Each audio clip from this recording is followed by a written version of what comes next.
Thank you for joining us today at Miniature Wargaming Labs, where today we'll be looking at the Austrian unit for Silver Bayonet, game by Joseph McCullough. This is manufactured by North Star.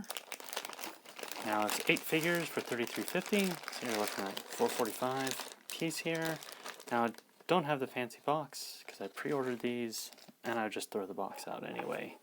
But we got the 8 figures here, and like all the other stuff manufactured, big chunky metal, and I can just already feel the flash bumping off. And right off top of this guy's sword's wicked bent. There. A lot of these guys, so a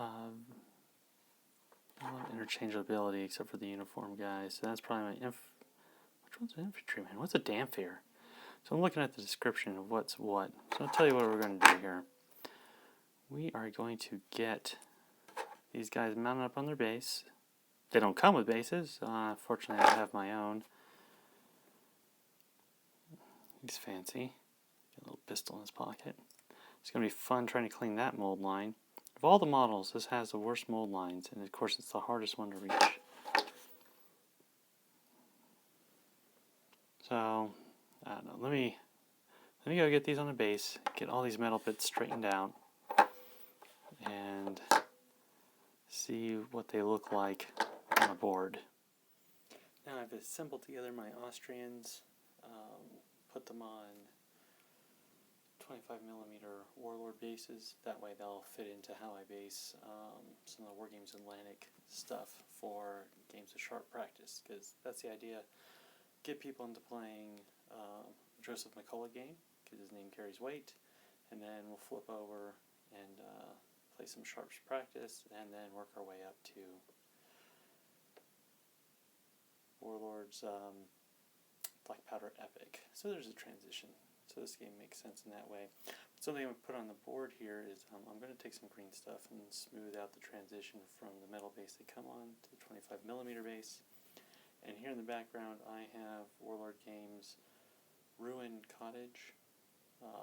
It's good for bolt action and sharps practice because it's a messed up building, could fit anywhere. And you can see 28mm, they fit well against the doorway, so they blend into some of my existing terrain. Actually bought this terrain for it. And something else I want to throw in there is here's some WizKids terrain that they sell for the D&D, but a wood pile is a wood pile, a well is a well. Those don't change too much. So you see these guys fit in well there.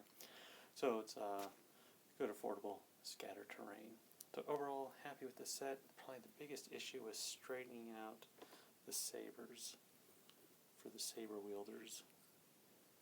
So, and there's mold lines running down the back in front of all the sabers, so they're bent up. Had to clean them off. Otherwise, mold lines work really well. This guy's rifle, that took a little bit of straightening. Get that all worked out. So slow and patient with these things. But overall, very happy. It'll bring a little variety to the board. Well, thank you for joining us at Miniature Wargaming Labs, and we'll see you next time.